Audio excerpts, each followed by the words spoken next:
So we'll do introductions real quick too. So these are the several of the public policy fellows that joined the county in June. They're really bright, energetic, and valuable assets to our community, and I really appreciate their help. So why don't you go down the line, tell everyone your name and where you're from. I'm Peter Zahersky. I'm the Economic Development Fellow, and I'm a student here at Cleveland State. I'm Michael King. I go to law school at Washington University, and I'm originally from Cleveland Heights. I'm Scott Singer. I'm the fellow for the County Council. I go to Case Law School. Hi, I'm Caitlin Mann. I'm originally from Rocky River, and I'm a student at Boston College. I'm Danny Lacina, resident of Cleveland Heights. I am a public policy fellow in the Department of Health and Human Services, and I'm currently starting my second year at Case's Mandel School of Applied Social Sciences. And I'm Trevor Rudy. I am a very recent graduate of this college, and I live downtown. Woo. All right, so I'll turn it over to you to advance. You just click. Once again, I'm Trevor Rudy, and I'd like to start by thanking the TAP Summit for allowing us today to discuss open government. We are, as you just heard, the inaugural class of the Executive Fellows in the new Cuyahoga County government. We were selected by what the plain dealer called a merit-based system, no nepotism, no patronage. And as a personal note, any current students, I highly, highly recommend you toss your hat into the ring for this program. You get a lot of great experience, and it would be a great asset to your career and your life in general. And with that, I think we should get the show on the road. Open government is a system where decisions and records are available to every citizen. It can best be conceptualized visually as the intersection of accountability, dependability, and transparency. Now, where did we come from? Previously, there were 3 commissioners that made all policy determinations. Oftentimes, they made their decisions not based on the best interest of the citizenry. And because of that, these citizens decided in 2009 they were going to enact a new charter, a new county charter, and a new charter government, only the second of its kind in Cuyahoga County, or in the state, I should say. And right now, the political power in the county and the decision-making process is split between our fine county executive and our fine county council. And with that, I'm going to turn the microphone over to Scott Singer to discuss the county council.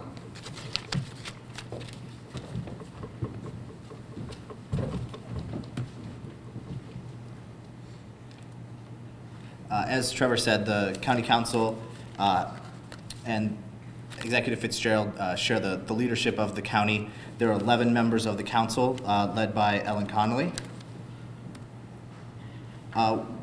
The council and the executive together have enacted several programs, and the rest of the presentation is going to be talking about a lot of those. One of the things that's been passed is that there's a new ethics ordinance that was passed in April, and under the ethics ordinance, the goal was to reaffirm the state's ethics laws and to strengthen these even further by creating county-specific rules that really try to create clear rules for the employees of the county and the vendors that do business with the county. Further, the county and the executive have created the Inspector General's office. The Inspector General is there to investigate claims of wrongdoing, corruption, and waste.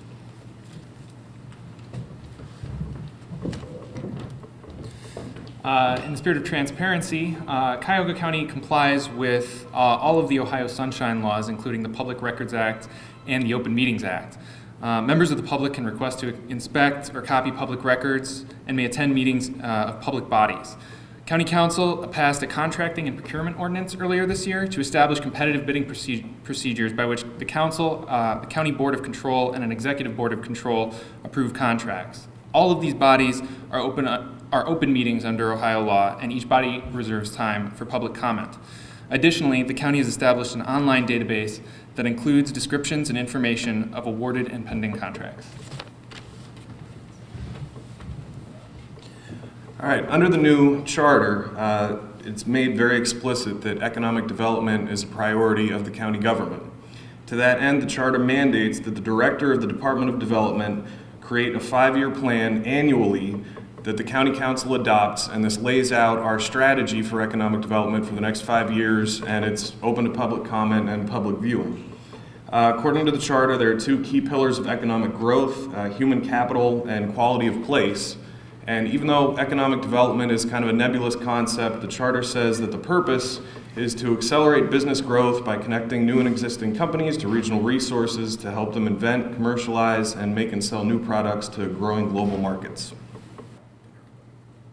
Okay, County Stat. I'm sure all of you will get a little bit more information on County Stat tomorrow or later on today, but in a nutshell, County Stat is a results-based performance measurement tool that mandates each individual department and program under county government to evaluate their strengths and weaknesses while identifying the opportunities for improvement within these programs. From Public Works to Health and Human Services, every county department must create goals and objectives, evaluate progress, identify best practices, and report these findings to the county executive, where then all parties evaluate the existing way of conducting business and then collaborating on implementing improvement plans, all in order to ensure a responsible and accountable government here in Cuyahoga County. Currently, regular review and analysis of performance within these departments and programs is scheduled 3 times a year. County Stat is a clear indication of the county executive's commitment and involvement in the community of Cuyahoga County. I currently am working on a number of County Stat evaluation measurements and discussions in the Department of Health and Human Services. Thank you. Cuyahoga County recognizes the importance of customer service, communications, and accessible information in a well-run government. As part of our renewed commitment to transparency and high standards of customer service, the county is working towards a more engaging role in our community by learning about our customers and their needs and making information more accessible. Through the use of the new Cuyahoga County website to be launched soon, social media, town hall meetings with County Executive Ed Fitzgerald, open meetings, and other important initiatives. Through the increased availability of important information to the public, higher standards of customer service in every department, and promoting the interaction between government and the public, Cuyahoga County continues to work towards restoring trust, efficiency, and pride in our government. Thank you.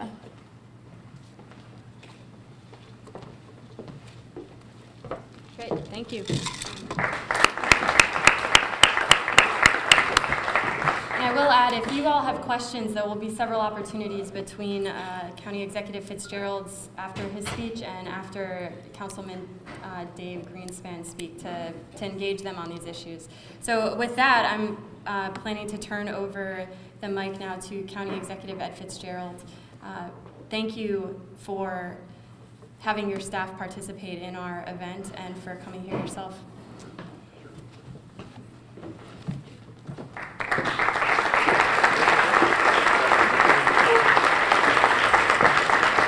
First of all, thank you for the invitation, and we're happy to be here. And I know my staff has been happy to participate. I'm sorry I didn't participate in the icebreaker. My 3 words were going to be "I hate icebreakers," which is why I hurried up and used the restroom. I'm just being transparent with you. I'm going to, you've heard from people that have a lot of expertise in this area. I'm going to be a little bit more general. I'm going to try to just talk for 10 minutes or so, and then I'll take your questions. I'll do my best to answer them. And I know there's some people from the county that are going to be participating tomorrow. But this has been a constant refrain and theme that we've tried to reinforce in all of our operations at the county. But I'm going to be a little bit philosophical with you, I guess I would say, in terms of why I think that it's important. I'm going to go, and I'm really going to be basic about it. There was a point in time when there was really a competition between governing ideologies in the world, whether democracy or other forms of government, whether they be monarchy or totalitarianism, were going to prevail. And at that point in time, there was more discussion about whether democracy was the best system, whether a democracy was legitimate, because there were other major international players that would make a sustained critique of democracy, whether it's Marxist critique or whatever it might be. Now, why am I bringing this up? Because that process, that there were rival systems besides democracy, forced those that believed in democracy to define what made a democracy legitimate. Because it's not just the form, it has to be the substance. So what are the threats to democracy? The threats to democracy aren't that a dictator is going to, at least in this country, aren't that a dictator is going to emerge, or that the Constitution is going to be repealed or something of that nature. The threats are that there's something fundamental in the way the democratic process works which makes it a sham. So if you look at critiques from these other ideologies, most of which have fallen by the wayside, it wasn't that there wasn't the form of democracy, it was that democracy wasn't real. And what wasn't real about it? Well, according to their critique, because it still is important for us to question what are the tenets of democracy, to make sure that we're being true to it.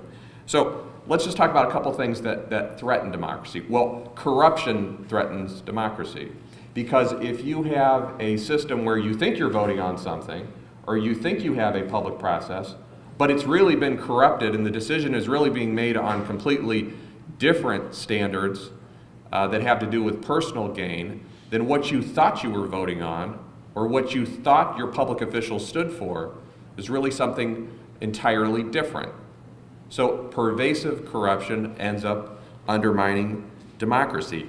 Knowledge, or the lack of knowledge, is also a threat to a democracy. If we had 100% voting participation and nobody knew who they were voting for, why they were voting for them, or they only voted for them because a political machine told them to, or they only voted based on an ethnic or tribal loyalty, then would that be real democracy? No, that would be undermining the fact that there's supposed to be this deliberative process where the people are supposed to reason together with those that are seeking their permission to rule the people. What else threatens it? Participation threatens it. So if people don't participate at all, and that's not just voting. I know we talk a lot about what voter participation rates are in the United States, but it's more than voting.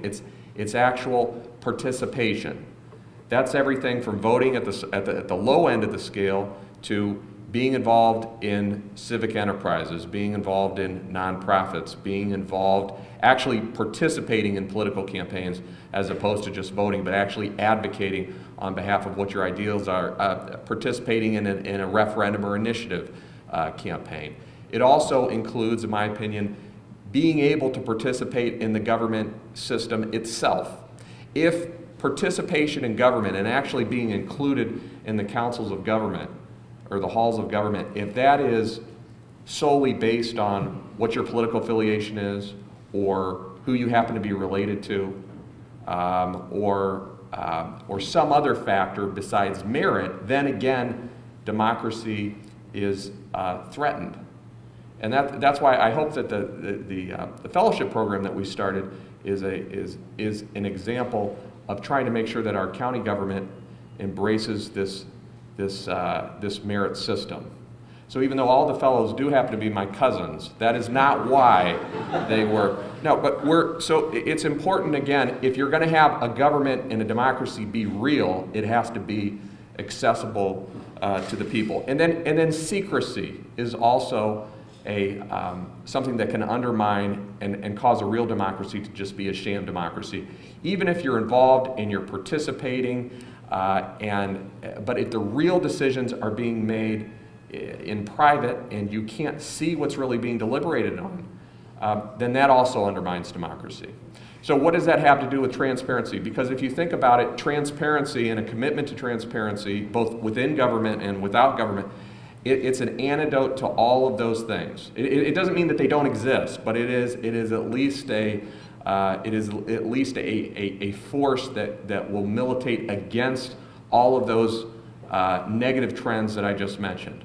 So corruption is always possible. It is impossible to design a system that is free of corruption. But the more transparent it is, the less likely it is to take place. So if you look at the corruption that took place in Cuyahoga County, if there had been more open and transparent processes before those decisions had been made, I believe they would have been less likely to happen. Doesn't mean they wouldn't have happened, but they would have been less likely. So every time we make Cuyahoga County's checkbook more transparent, and the decision makers, whether it's me or my staff or the council people, know that it's transparent and open and people are watching, they're more likely to do the right thing. Now, we may have been inclined to do the right thing anyway, and I think this group is, but you don't design a system as if people are not fallible, because people are fallible. And there's an old quote saying that government should not be designed as if men were angels, and I always tell that to my staff, is that we have to assume that even if we are paragons of virtue, which I hope we are, someday there will be another administration that is not so favorably inclined towards ethics, and we have to design a system as if that tendency is there. And transparency helps with that.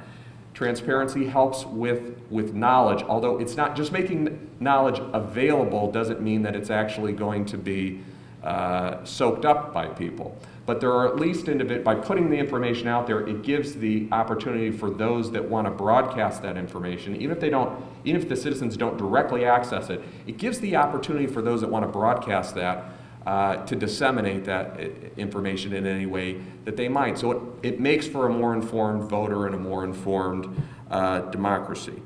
And then participation, transparency, having to explain who we hire, why we hire them, how we contract, who we contract with, that helps strengthen the whole idea that this should be a merit system.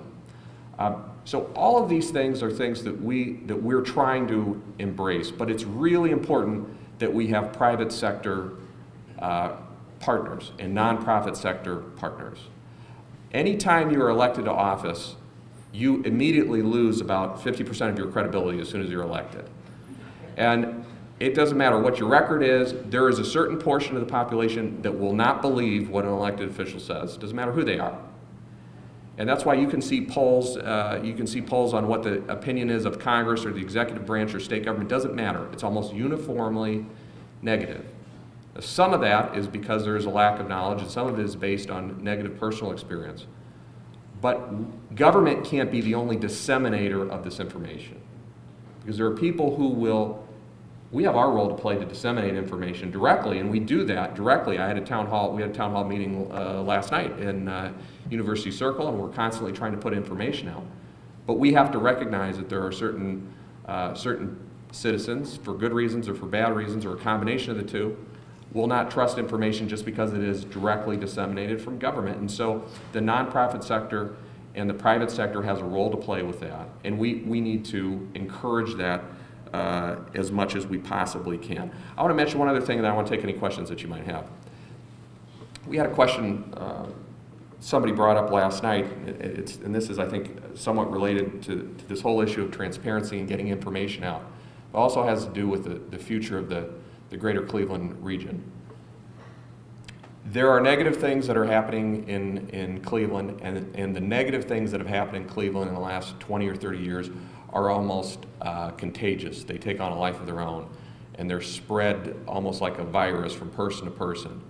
It is much easier to get people to give you a litany of what is wrong with greater Cleveland than it is to get people to give you a litany of what is right with greater Cleveland. And we've got to make sure, and I heard this in some of the questions that I heard last night, there are people that believe that there's nothing that's going right in this area.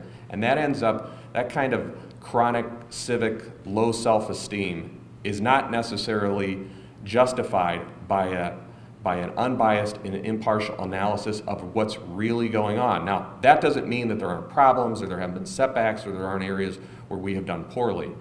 But there's also a very good case to be made that if you look at all of our assets and all of the things that we have going for us and all the things that we have that are growing here, that there's a lot of reasons to be optimistic. If we don't communicate that, if we're not transparent about that, then all of the defeatism and the negativism about the area will become self-perpetuating. And it will be that much tougher to get young people especially to believe that this is an area where they can have a future. So I'm really glad to see, I'm officially middle-aged. I just turned 43 the other day. I'm glad to see so many people here that are younger than me and are engaging in this. And no offense to the people that are older than 43, but that are engaging in this.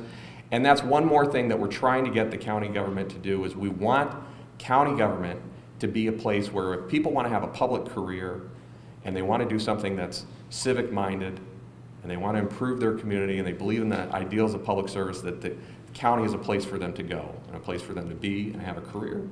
So I think we've made some steps towards that, and we're going to keep working on that.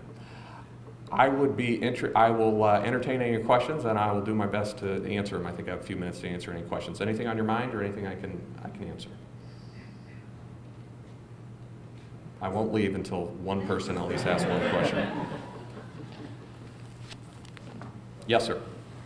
Words are so important, and when I hear things like what you said, permission to rule.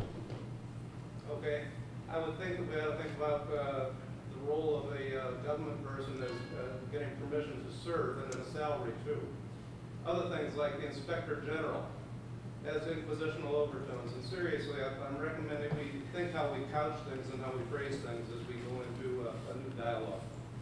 Well, I disagree with you on both points. First of all, if I'm talking about political philosophy, you do pick a system where you have a government that exerts control over society. The exact balance of how much control the government has and how much control should be vested in the people themselves is a different philosophical question. But the Founding Fathers talked about who was going to rule. Were the people going to rule? Were the representatives of the people going to rule? Or was it going to be done by the nobility, or as they used to call it, the no-ability? So I think you may be reading more words more into that than certainly I intended with it. In terms of as far as the phrase goes, Inspector General, I don't find that to be an inquisitorial term. We didn't call it the Special Prosecutor. Inspector General is a generic term that is used all over the United States, is used both in the state of Ohio, it's used in metropolitan areas, major metropolitan areas all across the United States. It's a person that does inspections, and they have a general mandate to do those things. And let me tell you something specifically. I'm not saying that there are no, in some people's minds, there might not be any punitive or prosecutorial nuances in that term, but I would also say to you that in the system that we took over in Cuyahoga County, that was justified. We needed to set a very strict and stern tone when it came to ethical enforcement in Cuyahoga County. It was a madhouse in terms of what the rules were and what people got away with. And it wasn't an accident that I ended up hiring a former federal prosecutor, or current federal prosecutor at the time, and literally moved her office into the old office of the county auditor, Frank Russo. That's literally where her office is placed. It's very important to set that tone. And I can... That office go away. What time will there be no need for that? I don't know that there will ever not be a need for it, because as I said before, I don't know that you should ever have a system where you're going to spend over $1 billion in taxpayer money and not have somebody that has some independent authority watching that system. And this is a best practice that has been implemented all across the country, and it is long, and including our own state government, and it is long overdue. Now, when will it? I suppose it would not be necessary at the time where human beings stopped being fallible, but that is not likely to come anytime soon. And it's also something, again, that every office has to be transparent, including the Inspector General's office. So that person also has a reporting requirement where they have to report to the county council about what their findings are, so that it's not a star chamber or an unaccountable office. But it is so important to send a strong signal both to the employees, the contractors, the vendors, and the citizens of Cuyahoga County that we take it seriously, and there's going to be a small portion, a very small portion, but still a small portion of county government that is dedicated to ethical standards and ethical and independent enforcement of those standards. Yes, yes, sir. You spoke about the language of defeat that several great leaders have. What is your role in making the successes a tangible experience for the broader community?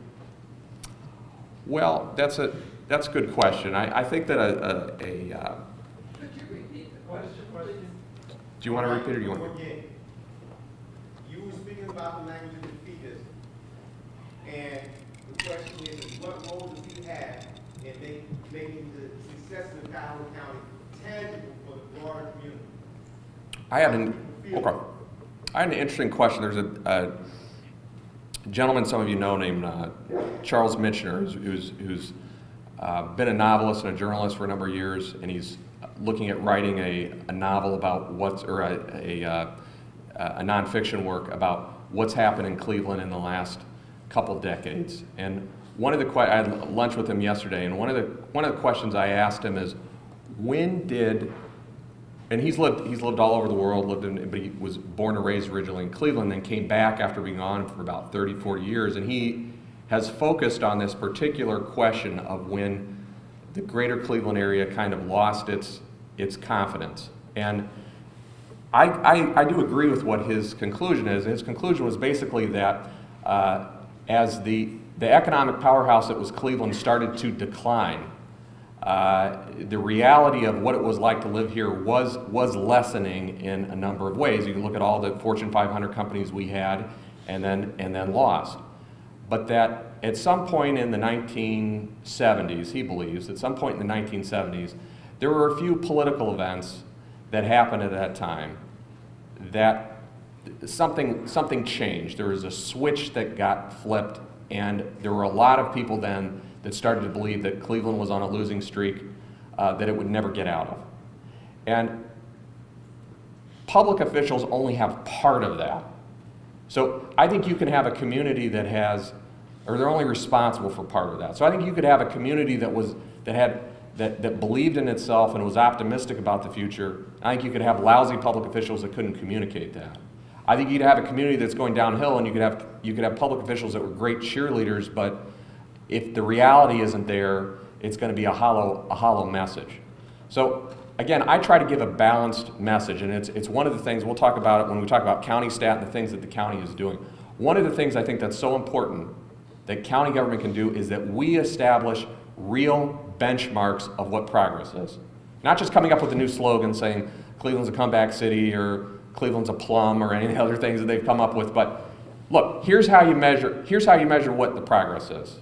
Here's what the poverty rate is. Here's what the high school graduation rate is. Here's how many employees we have per capita. Here's how much we're spending on economic development, and here's how many jobs it's creating. And here's what those jobs are. And what is the unemployment rate? And what's the underemployment rate? And what are those benchmarks that we're going to define our progress? And then some of those things that sometimes don't make it onto a spreadsheet, but what are our cultural assets, and how do we measure that? And one of the things that I think we can work with you all on is developing those. And if we end up getting a failing, now I'll tell you what's risky about that politically. You define what the benchmarks are, and you don't make them. Now you have given your future opponents a yardstick to say, here's how you're not affecting people's real daily lives. But we can't. That's what we can't be concerned about. We just can't afford to just be rhetorical about this. We've got to establish that. It also creates, if you do that in a transparent way, it also creates a more informed citizenry. Just think about this for just a second. Just think about this for a second. When you ask people about how the United States is doing economically, there are certain established benchmarks that they always turn to. They're always going to talk about the unemployment rate. They're always going to talk about what the growth rate is, what GDP is. They're always going to talk about what the foreclosure rate is. Now, those may not be the best measures for national economic health, but those are the ones that have been established, and that is the yardstick that people are measured against. We have to do the same thing with the county. What are the yardsticks, and how do we communicate that in a transparent way? And then and then let us judge it. And if people look at all those yardsticks and all that information that all of us collectively put out, and they decide that the community is doing great, they will have substance to back that up. And if they decide that the community is going downhill, they will be able to back that up as well. But it will make for a more rational public policy discussion. I hope that answered your question. Anything else? Someone's point. Oh, way back there. Yes, ma'am.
Well, the answer is yes. That was a good question. No, but I hear what you're saying, and my wife says I need work on my social emotional state, so I probably could use it. Don't applaud that. I just want to tell you one thing, though, real quick. One point that I wanted to make. We have already started identifying what the performance benchmarks are, but most of the benchmarks that we're focusing on in this year are internal. So I'm talking about things like, I can tell you, for instance, we have 241 fewer employees than we did on January 1st. I can tell you that's about $12.5 million of payroll. I can tell you how many millions of dollars we've saved in contracting and IT and so forth. Those are how efficiently a bureaucracy runs. Those are easy to define. And people want to hear that, and in general, they've been happy that we've been making progress in terms of the progress we've made there.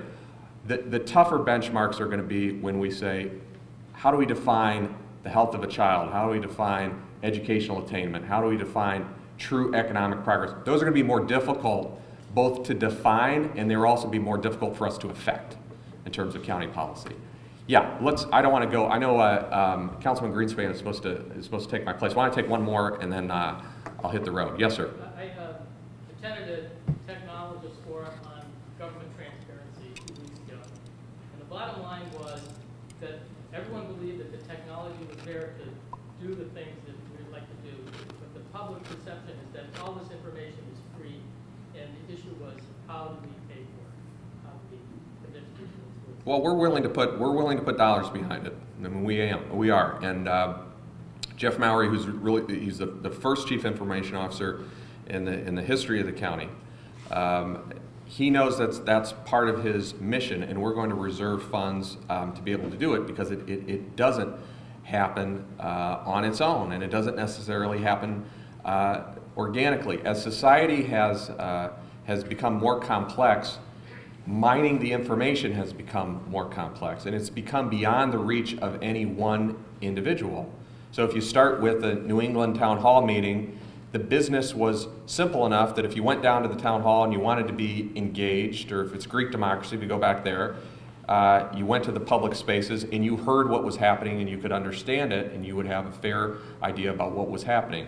As society has become bigger, larger, more complex, and people become more alienated from each other and from government, this is where technology, fortunately, has fit the bill. I think we're going to end up devising a system that is a vast improvement over the way it was in the in the 60s and 70s, 80s, where society had become more complex, but the technology hadn't caught up with it yet.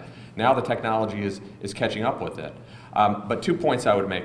One is that there is a role for not just the informed citizen, because a passionate, informed citizen has always been able to find a lot of that information if they were determined enough. They can now do it on a wider scale.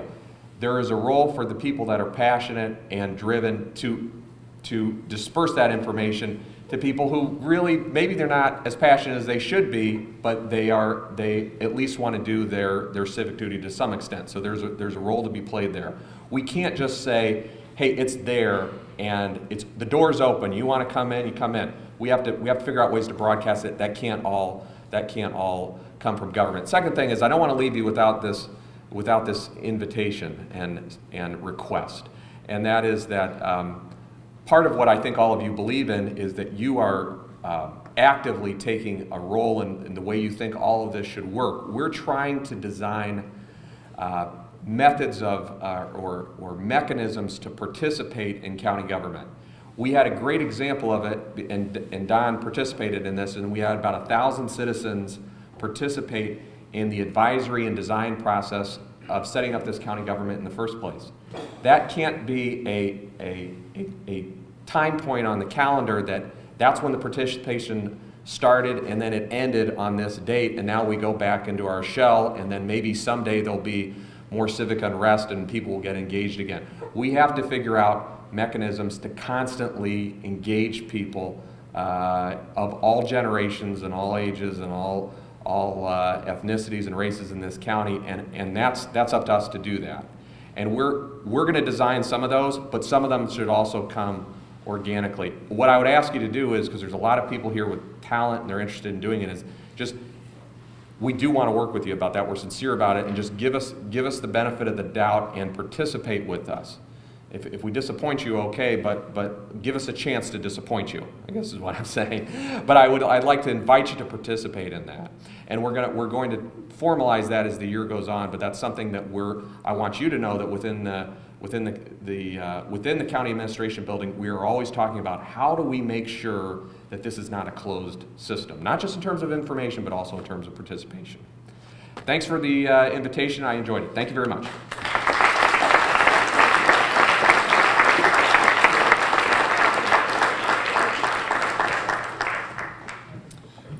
Thank you, County Executive Fitzgerald.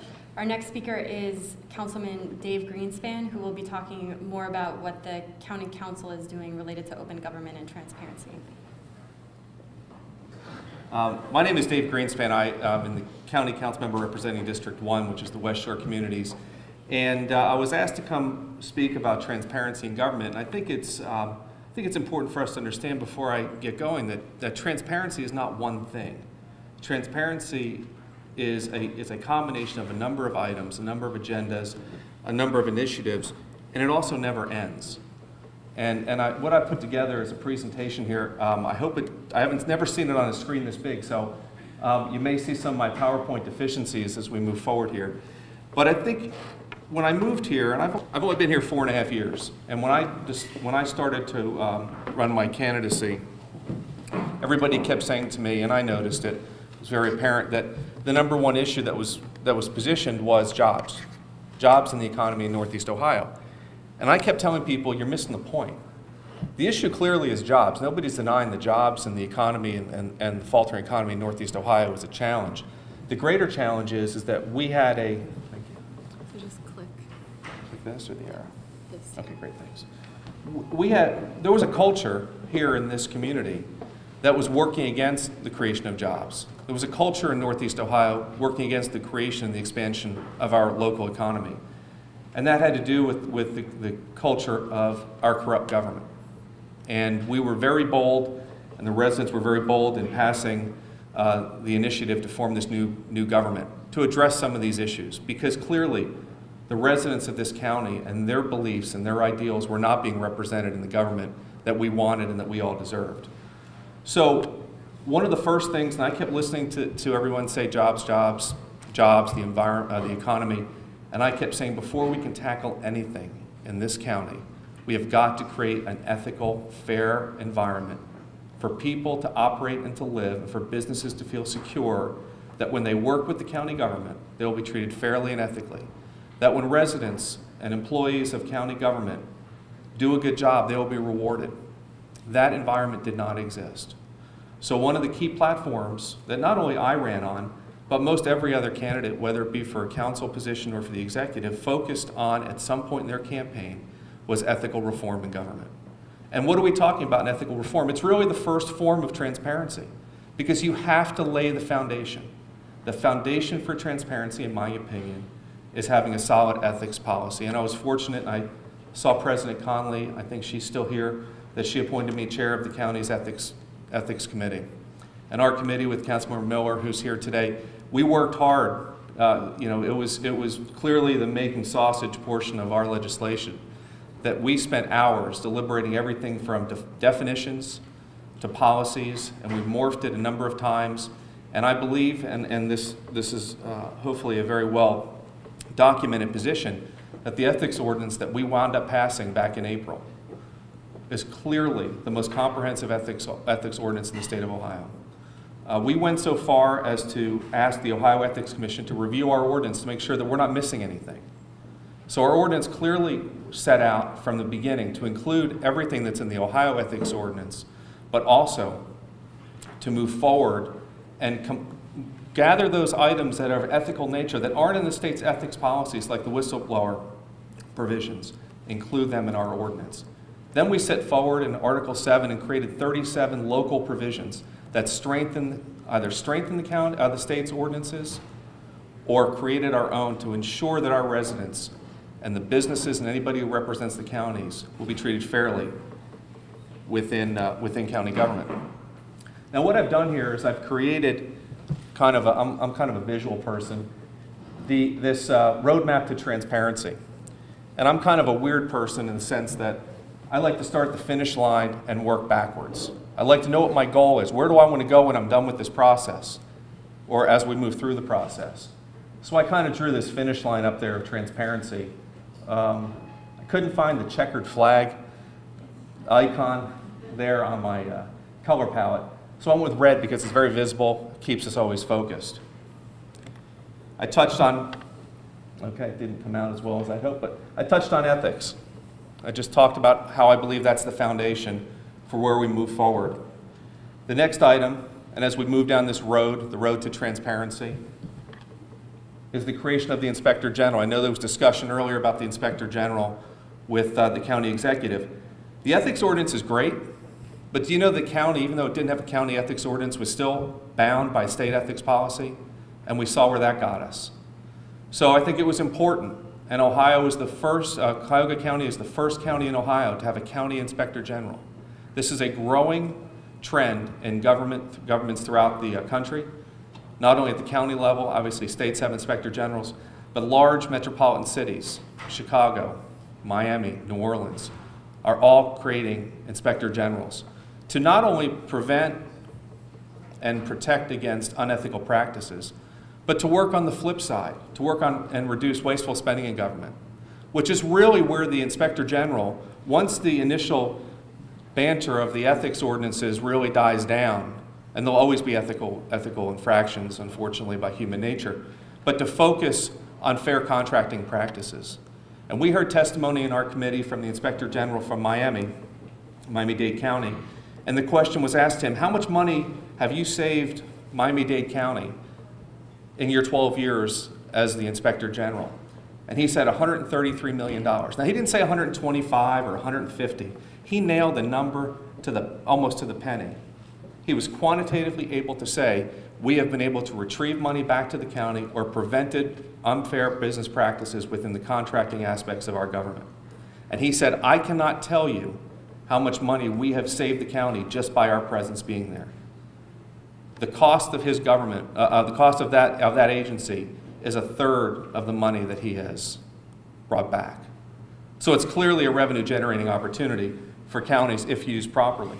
So we talk about the road to transparency, we talk about the components of it. This is, in my opinion, one of the main factors. One of the issues we saw within Cuyahoga County, and Councilmember Miller took the lead on creating the procurement ordinance, we heard all the stories. Who do you know? How do I get a contract with the county? And does your sister's cousin's aunt, can she get me in so I can get this deal? We heard it, we saw it, we lived it.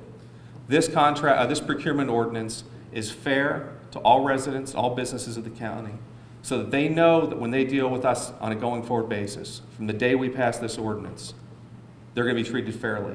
There's an open process for bidding. There's an open era of doing business and with the Cuyahoga County government. And that's important because that is a key driver in this community. We bid out over $500 million in contracts in this county. That is a significant portion of our local economy. And most importantly, there are taxpayer dollars. Open meetings and public records. I should have had public records on there, but I couldn't make it all fit. But it's important because we heard, we saw in the past where we talk about as an example, the increase in the sales tax by 1/4%. There very well were deals made behind the scenes to make that happen. All of our meetings are open to the public. We even pay for your parking if you come to a meeting after 4 p.m. You get there until after 4 p.m. We just started streaming our meetings live on the web, and they're all available. There's nothing that we do, with the exception of a few exceptions for executive session, that you cannot ask us. We are accessible, all 11 of us in the executive, to our residents. That's a novelty in this county, and that's going to be the way we do business going forward. So we comply with the open meetings and public records policies within the state. We're actually working right now on our open meetings ordinance. That will be debated in committee starting on August 9th. Campaign finance. This was an ordinance that was just presented this past Tuesday. This too will be discussed on August 9th between the two committees, between finance and, this will be just discussed in the ethics committee. Campaign finance, right now, there are no campaign finance rules for county offices. Somebody asked me what it was like, and the best analogy I could put it to is it was basically like the Wild Wild West. Anybody can make any contribution to any amount to any candidate, and there was no control over what happened. So what we've done, or what I did, and I presented this ordinance, so I'll take the pats on my back and I'll take the arrows as well. We just took the state ordinance, the state law, and we modified it to be the same exact thing that the county does. And the philosophy behind it is this. Our council districts are larger than our state house districts right now. We'll see how the state house district redistricting happens. We're about 15,000 residents more in each of our council districts than our state house districts. If the state house district limit is $11,500 and change due to indexing, in this proposal, said let's just round it up to $12,000, round it up to the nearest 500 to make it easy to understand. That's where the genesis of it came from. Same thing with the executive level. The executive and prosecutor for campaign finance follow the same guidelines as any statewide elected office, as the governor, the state treasurer, auditor, and so forth. It's already a proven and tested ordinance or law that's been on the books. We're going to debate the merits of the amounts, and those will be very healthy debates. And let me just say something interesting about transparency and debates among council. The 11 of us, and we all know our political persuasions. We read about it. Unfortunately, the newspapers and media love putting Dave Greenspan R and Dale Miller D by our names. We don't operate that way. The 11 of us are fair and equal to one another. We don't always agree. Philosophically, some of us are as far left or as far right as you can go. But there is a level of respect between the 11 of us that allow us to debate not only these issues, but other issues throughout the county government, so you know that you're being represented fairly. So I want you to at least have some confidence in our ability to respect one another, to disagree, but at the same time advance the interest of this county. And it's important, and every time I speak to a group, I hammer home the same points, because that's not the way it is in Columbus. It's clearly not the way it is in Washington, D.C., but it is the way it is here in Cuyahoga County. Another item on the road to transparency is this fiscal accountability. This is a new concept. This was an ordinance that's being considered. This is the ordinance that's between Councilmember Miller's committee and my committee. What we're trying to do here is say to anyone who receives county funds that we will have the right to condition those funds. Meaning that if we appropriate X amount of dollars to you for a health and human service program as an example, we want to be assured that those dollars are used as you requested them. So we may say we're going to appropriate X dollars to you and we want it to be used for these purposes, and you'll have to report back to us that those funds were used in the manner in which you requested them. And if not, there are penalties associated with it, up to and including not being able to do business with the county again.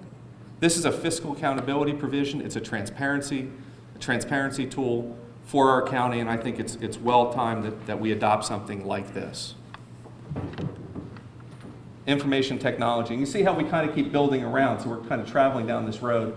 I kind of like this, but information technology is, our Chief Information Officer Mowry is here, and he's only been on board a few months, but one of the things that we're focusing on is the use of technology in our government operations. He's got a tough road ahead of him in trying to coordinate the various technology infrastructures that were in place through the various elected silos into a cohesive unit that will speak to one another. But in the end, the ultimate result, and we've talked about this quite extensively, the ultimate result is for the residents of this county, the businesses of this county, if they will have an inquiry about anything going on within county government, contracting, legislation, how a process works, how to achieve information, they should be able to use technology to their advantage to ensure that we are doing our job in representing you in the most effective way possible, because that's what it's all about. So the road to transparency, I'm almost done. The road to transparency, we have not reached the finish line. We may never reach the finish line. We probably never will. But, there's always a but, we will never stop trying. There will be items we will add to the list that I showed you up here earlier today as our government progresses, as we move into the future, that we haven't thought of yet, or items we've thought of but we haven't brought forward. But the ultimate objective, and I don't want to speak for my members of council, but I believe that they share my thoughts. We represent you. We don't forget that. We don't represent ourselves or any special interest. And the best way we can demonstrate it is for us to be standing in front of you and you being able to feel that your government is representing you fairly. And if there are any questions, I'll be glad to answer a few questions. It's totally up to you. One of two things, if there are none, I've either answered all yours or bored you to death. So, and Councilmember Simon just showed up. I want to recognize her as well. Oh, and Julian Rogers. Oh, Mr. Councilman Rogers is in the back as well. Any questions? Yes, sir. So far as all this material you're going to be displaying and also archiving, are you going to involve the county library and the city library in that and actually being your agent in that matter? Well, those are separate entities. Well, I know that. I'm looking for efficiency. Well, and Council President Conley just brought up, and I was going to bring up the point that the county archivist and the county archives will be the central repository for information. However, it doesn't mean that residents, and when we talk about IT, from any laptop, any PDA, any device, you should be able to reach in and obtain the information you're seeking. But we already have a mechanism in place with the archive, with the county archivist. Do you still have a great big repository out by Metro Hospital? I'd have to defer. We do, yes. Okay, yes, Mr. Voinovich. When we're talking about one of the things the charter says for economic development, Right. I'm sitting here thinking, I really think transparency is important. Can you speak up? I said that what the charter said was we need to have more economic development to promote that. So when you're talking about transparency, and I'd like us to think about how can transparency promote economic development? Transparency is usually a negative thing, like don't do this or stop doing that. Okay, but what I'm thinking about is, it goes back to what was said earlier by, I think, it was you or Ed, I'm not sure which, but how the culture, okay, has really stopped the job creation. And so I think we need to go back and say, you know, by instituting more transparent policies, we are going to achieve maybe those economic goals. And I don't know if there's been any sort of, nuts and bolts discussion about that. Do you have any comment on that? Yeah, it's very interesting you bring that up, because during the campaign, there was discussion about this point in particular. There were, and we're starting to see the benefits of this now. There were businesses that were sitting on the sidelines and said, we may not expand in Cuyahoga County, or we may consider moving an office into the county, but we want to wait and see how you guys operate. Are you going to really clean up your act, or is it going to be the same old attitude and the same old experiences? Being able to rebuild trust in government, which is really what we're talking about here and where we're ultimately going, does not happen overnight. But what you're seeing between the executive's initiatives, between council's policies, and between the legislation that we're adopting, we are setting the stage. We create the environment for businesses to be successful. But trust is the #1 key. And we have got to, and we're working towards it, and I believe we're starting to see the fruits of those labors by more businesses expanding and looking to relocate here. Provide a level of confidence and comfort that this is going to be the right environment for them to operate in. You know, one other thing, and I could say this because, and I experienced this firsthand, as I mentioned at the beginning, I've only been here 4.5 years. We are sometimes, and I'll throw myself into this as now a Cuyahoga County resident, we are sometimes our own worst enemy when it comes to promoting our own region. You know, when I moved here, and I've seen this, I experienced it and I've seen this, you'd introduce yourself to someone and they'd say, oh, where are you from? And you say, oh, I moved here from Atlanta. Oh, from Atlanta. Well, why'd you choose here? We use the wrong W word. Instead of saying why, how about welcome? Welcome what brought you here. It conveys the same message. You get to the same point. But when you start off with saying why, you're automatically implying to that person there's something wrong with being here. There is absolutely nothing wrong with being here. But we need to change the message from why to welcome. So that's a culture change. That's something government obviously can foster, but the community has to embrace. There's a question. Yes, sir. I had a question about the campaign finance limit. And I know I've heard some of the argument that because of the size of the districts, the $11,000 that the state has per candidate is kind of the more appropriate number, but congressional districts and federal offices have $2,000 plus as their limit. Don't you think that going lower, closer to the 2,000, actually encourages more transparency, grassroots activity, and opens the process of more people than a few people who can maybe write those large $11,000 checks? Yeah, that's a great point. Actually, I was talking to Civic Commons about that earlier today. Here's the challenge. All right, our districts are under the redistricting about 118,000 residents. Okay, that is effectively our entire population to be able to garner any type of significant campaign contributions. You may get some, and if you look at our campaign finance reports, which are available online, today's actually in an hour and 15 minutes, the deadline to get those filed, so I hope my colleagues got theirs filed. You'll see who contributed what. The difference, and you'll get very few contributions from outside your district, outside of family and friends.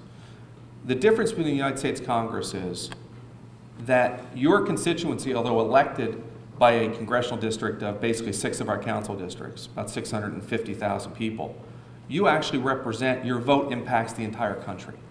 And if you look at whether it's Congressman Kucinich or Congressman Price out of Georgia or any of the any member of Congress, that their campaign finance reports, a majority of their money does not come from within their districts. I don't know the percentage, but it's pretty significant that's outside their district. Our vote, our sphere of influence is confined to within Cuyahoga County. So the issue of is it fair or not fair, I think you're talking about two totally separate constituencies.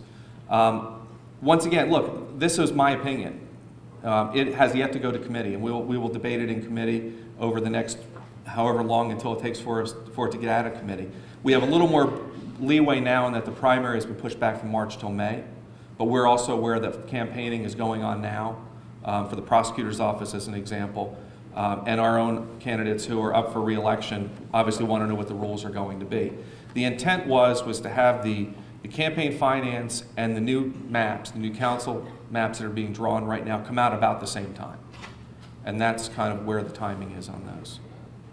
So, yes, sir. We're doing a lot of holding the county accountable, and there being transparency, which we should, but I'm also wondering from the county's perspective how they want to hold these citizens accountable, or what they are hoping from the citizens to help accomplish whatever goals the county might have or the city has. The best thing that I always advocate is citizen involvement. You know, we all represent 1.3 million people. We all represent our own districts. If you don't like something I'm doing, tell me. If you like something I'm doing, tell me twice, because we often don't get that. So get engaged. I mean, we all have town hall meetings. The great thing about this is with 11 of us, you know basically where we live, where we shop. You see us around, whether it's at a mall or whether it's at a ball field. Come up and engage us. You know, we all, our phone numbers are published online, our email addresses. So that's how the citizenry can work to hold us accountable and make sure that we're doing the right thing. Obviously, the ultimate accountability is an election, but in between those 2 points, between then and now, I would encourage citizens to reach out and to be more engaged. Just one last question. Yep, sure. There was somebody. Yes, sir. There seems to be a lot of discussion lately about regionalism, regional forms of government being established. In fact, some of the professors here in the building are like zealous advocates of that. Do you perceive that some sort of regional form of government in total would enhance the transparency of government or hinder it? Let me just say, now you're getting into political philosophical challenge or issue. I personally am a fan of voluntary collaboration, and so I would advocate for that. Do I think that if we went to, I'm not in favor of super government. I'm not in favor of one Cuyahoga County being all 59 cities molding into one. I've been part of a community where we had a countywide Board of Education as an example. It was a disaster. You will never be able to get your voice heard when your Board of Education encompasses 1.3 million people. The same can be said for public safety. However, it does not mean, and I'm a supporter of, and if you look at my district, they're studying a joint fire district, the communities that make up my district. There is a size of regional collaboration that works. There's a size where it gets too big, my opinion. Now, to your question regarding transparency, as long as the tools and mechanisms are in place and you have an engaged citizenry, the minute you fall asleep, the minute the citizens fall asleep behind the wheel, that's when things start to happen. So I'm encouraged by the amount of involvement that the citizens have in what's going on in county government now. I hope it continues. I know it won't. I know it'll wane over time. But there now is some level, there's some level that you will see engagement and participation that was not seen before. It won't be where we are today. We know that. We're the shiny new pennies.